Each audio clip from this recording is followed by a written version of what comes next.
E aí pessoal, tudo bem? Meu nome é Bruno, eu sou biomédico, mestre em ciências e esse vídeo vai ser um pouquinho diferente porque eu vou trazer um psicólogo para poder falar sobre psicoterapia e quais são as ferramentas que ela dá para melhoria dos sintomas de transtornos ansiosos. Olá pessoal do Neurociência Descomplicada, queria agradecer Bruno pelo convite de estar aqui com vocês e hoje eu vou falar um pouquinho sobre a relação que a terapia cognitivo-comportamental tem com a neurociência.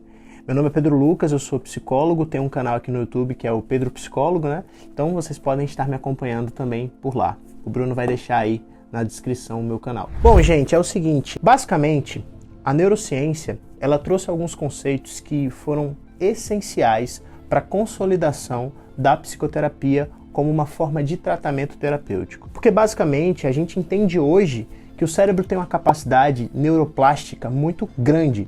Eu sei que o Bruno já fez um vídeo aqui sobre neuroplasticidade, mas eu acho importante pontuar algumas coisas. A neuroplasticidade é a capacidade que o cérebro tem de se adaptar, de se remodular conforme as necessidades que aparecem no nosso ambiente. Eu estou sendo bem simplista para vocês entenderem mais ou menos o porquê de que isso tem tudo a ver com terapia cognitivo-comportamental. Então, basicamente, muitas coisas que nós fazemos, muitas coisas que nós sentimos, muito da nossa forma de agir é por conta de consequências ambientais que acontecem conosco ao longo da nossa vida.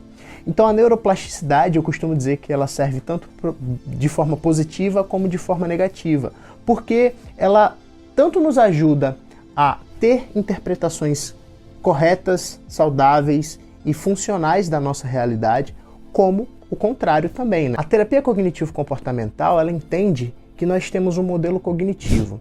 Esse modelo cognitivo, ele tem diferentes camadas de processamento mental. Existem os pensamentos automáticos, existem as crenças intermediárias e as crenças centrais.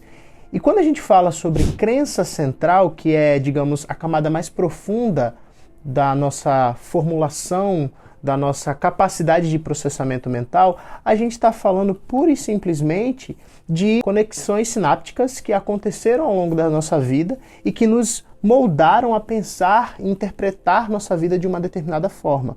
E aí, basicamente, a terapia cognitivo-comportamental, ela ajuda as pessoas a reformularem, a ressignificarem e a fazer o que nós chamamos de uma reestruturação cognitiva que permite que as pessoas pensem, interpretem e entendam as situações da vida de uma maneira mais funcional e adaptável. Então, o primeiro conceito que a gente pode perceber de intersecção entre terapia e neurociência é a questão da neuroplasticidade, porque a terapia, ela age no mecanismo neuroplástico do cérebro.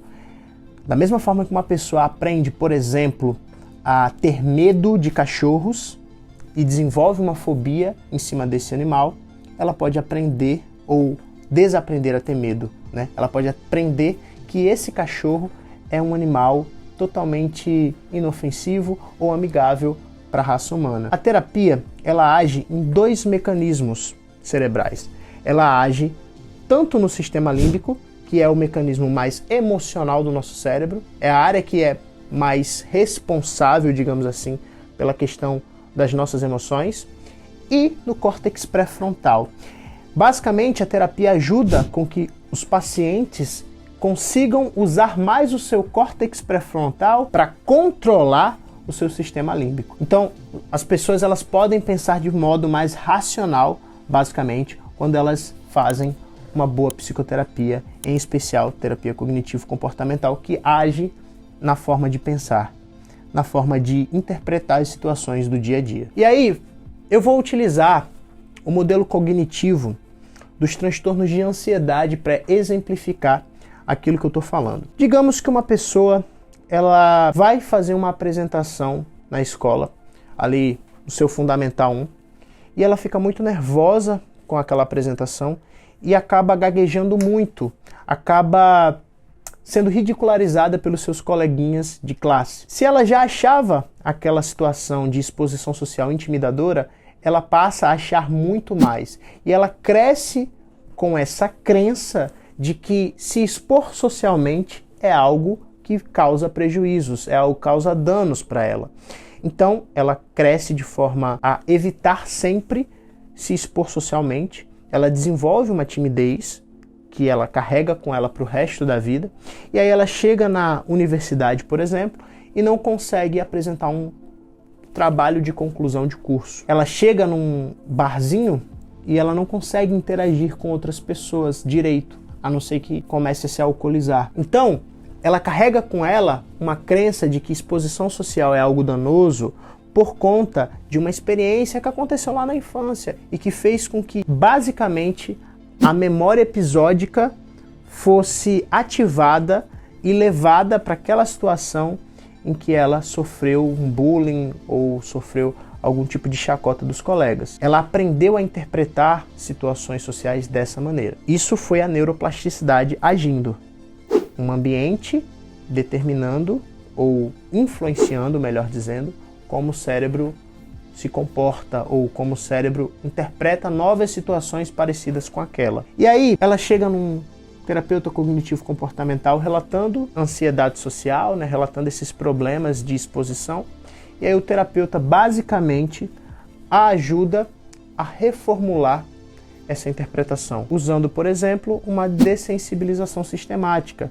Então ele faz o que nós chamamos de roleplay, né? Ele faz uma encenação de papéis para que no atendimento ela finja que está se expondo para várias pessoas.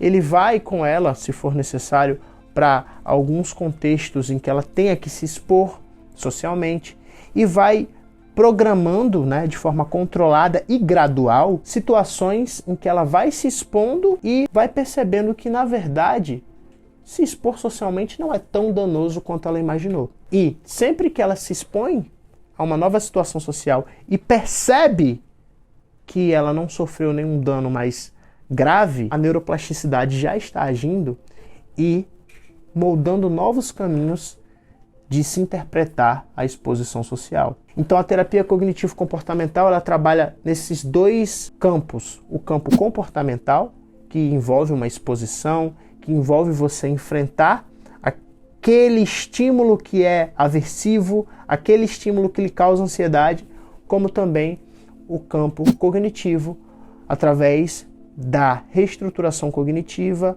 e do questionamento de alguns pensamentos que você tem e que são reforçadores de ansiedade. A neurociência, ela dá muita validação para a terapia cognitivo-comportamental e através dos exames de neuroimagem percebeu-se que pacientes com fobias, que pacientes com transtornos obsessivos compulsivos, que pacientes com transtornos de humor, como depressão crônica ou transtorno depressivo maior, eles realmente tiveram alterações cerebrais através do uso da psicoterapia, após o uso da psicoterapia. E hoje a neurociência já decretou que a melhor maneira de tratar uma variada gama de transtornos mentais é através do uso de medicação em colaboração com uma boa psicoterapia. Se você quiser aprender mais sobre esse tema, eu indico o livro do Norman Doidge, O Cérebro que se Transforma, Como a Neurociência Pode Curar as Pessoas. Esse livro é excelente e ele aprofunda mais um pouco esse assunto. Um grande abraço, Bruno, um grande abraço, pessoal. E se vocês quiserem aprender mais sobre transtornos mentais e terapia cognitivo-comportamental, conheça o meu canal. Um grande abraço.